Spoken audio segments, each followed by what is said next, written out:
17 বছর যাবৎ প্রবাস জীবনে আছি। তথাকথিত 111 সরকারের সময় যেই শারীরিক নির্যাতন আমার উপরে হয়েছিল,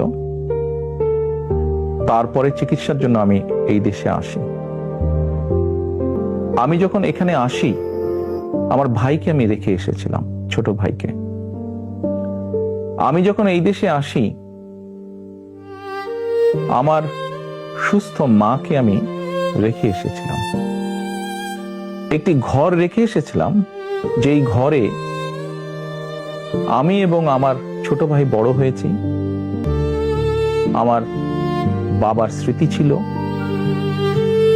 যেই ঘরে আমাদের দুই ভাইয়ের সন্তানরা জন্মগ্রহণ করেছিল, যেই ঘরে আমার মায়ের বহু স্মৃতি ছিল, সেই স্মৃতিগুলোকে ভেঙে চুরে ধুলায় মিশিয়ে দেওয়া হয়েছে। যে ভাইকে আমি রেখে এসেছিলাম, সেই ভাই এখন আর নেই। যেই সুস্থ মাকে রেখে এসেছিলাম, সেই সুস্থ মা এখন সুস্থ নেই। আমি আমার পরিবারের যে কাহিনী আপনাদের সামনে তুলে ধরলাম, এটিকে আপনারা কাহিনী বলুন বা সংগ্রাম বলুন, যেটাই বলুন না কেন, এটি শুধু আমার কাহিনী না, আমার পরিবারের কাহিনী না।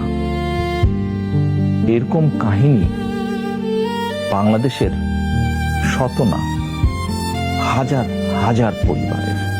এই সকল অন্যায়, এই সকল হত্যা, এই সকল নির্যাতনের জন্য যারা দায়ী,